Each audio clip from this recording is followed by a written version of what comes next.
So I turned frozen leaves into black gold in just 7 days. This is my cold climate compost hack, and honestly, it's way easier than you might think. When most people look at their yard in winter, they see a problem. Frozen leaves stuck together in heavy mats, flower beds crusted over, and piles of yard waste they're not sure what to do with. A lot of gardeners just give up on composting until spring, because they assume nothing can break down in the cold. But when I look at this frozen mess, I see something else: potential.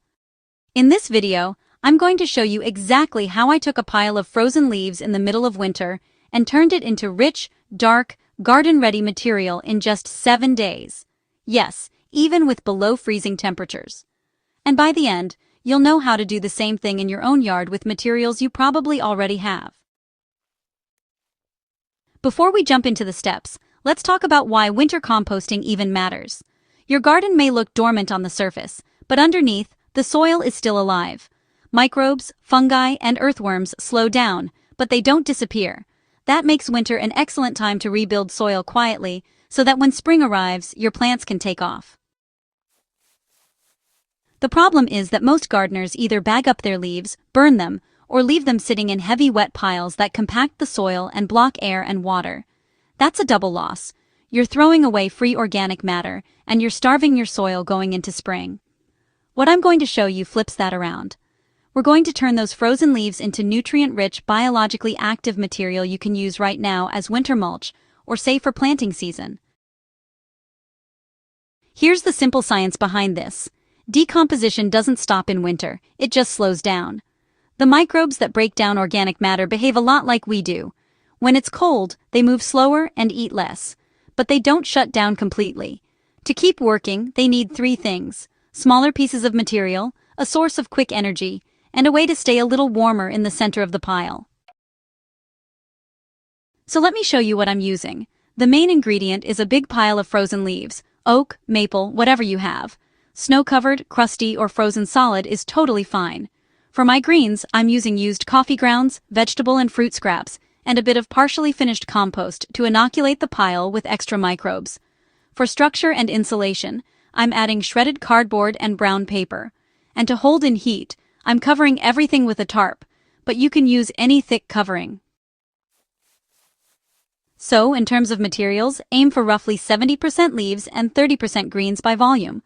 It doesn't need to be perfect, honestly. You just don't want a pure leaf pile because that will break down slowly, especially in winter. The first step is breaking down the leaves. Frozen leaves can actually be easier to shatter than dry ones. You can run a mower over them if the ground isn't too icy, or just stomp, rake, and crush them. The goal is to break up those big frozen mats into pieces a couple of inches across or smaller. This one step dramatically speeds things up by increasing the surface area available to the microbes. Once the leaves are chopped, start mixing in your greens. Don't dump them in all at once. Work in layers.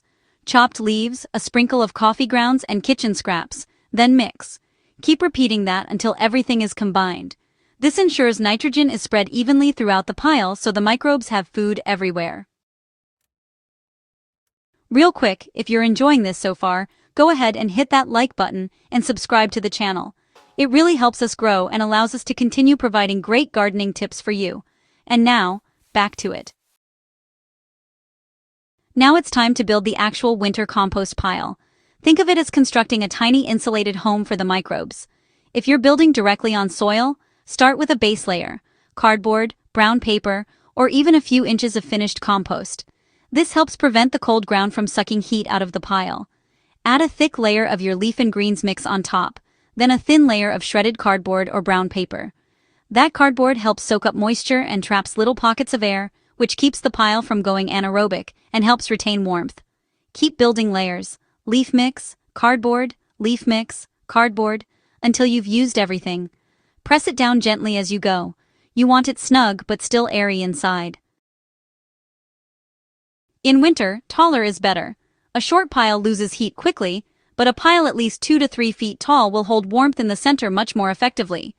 Once you're happy with it, cover the top with cardboard or thick paper, then pull a tarp or blanket over the whole thing.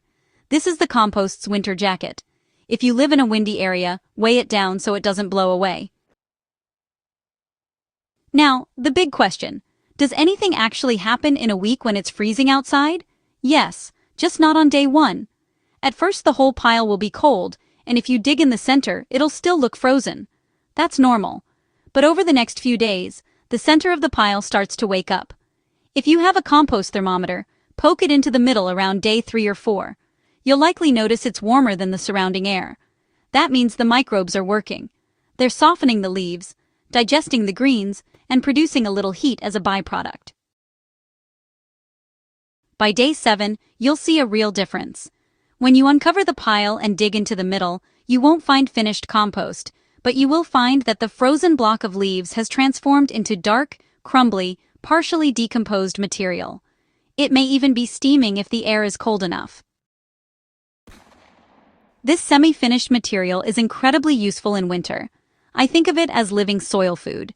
You can spread it as a 2 to 3 inch layer on empty garden beds. It acts as a protective blanket, helps prevent erosion, and keeps feeding the soil life through winter. By spring, it will have mellowed and integrated beautifully into the topsoil. You can also use it around perennials, shrubs, and fruit trees as a nutrient-rich mulch. It helps insulate the roots, hold moisture, and, slowly release nutrients.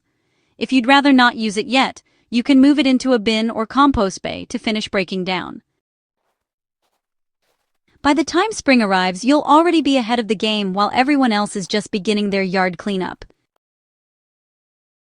Now, a few quick tips and limitations. If you live in an area where temperatures stay well below freezing for long stretches, make your pile taller and tighter and add extra insulation on top. 2 or 3 layers of cardboard plus a well-secured tarp can make a big difference. Don't add meat, dairy, or oily foods. Stick to plant-based scraps, coffee grounds, and maybe a little aged manure if you have it. And keep in mind what this 7-day process is, and what it isn't. We're not creating perfectly finished compost in a week, especially in winter. What we are doing is jump-starting decomposition and turning a frozen pile into living, active material that your soil biology can continue processing. It's honestly a huge improvement over bags of leaves sitting in a landfill or piles of wet leaves smothering your grass. If you like this winter method, you'll definitely want to watch my warm weather version, where I take dry leaves and turn them into black gold in just 24 hours. That method is perfect once temperatures rise again. I'll have that video linked so you can see how the two approaches work together. One for the growing season and one for the cold months. Winter doesn't have to be a dead zone for composting. With a little planning and the right setup, you can turn a frozen liability into a steady stream of free fertilizer for your garden. If this was helpful, please be sure to give us a like. And if you want more practical, down-to-earth tips on organic gardening, soil health, and composting, please make sure to subscribe to the channel.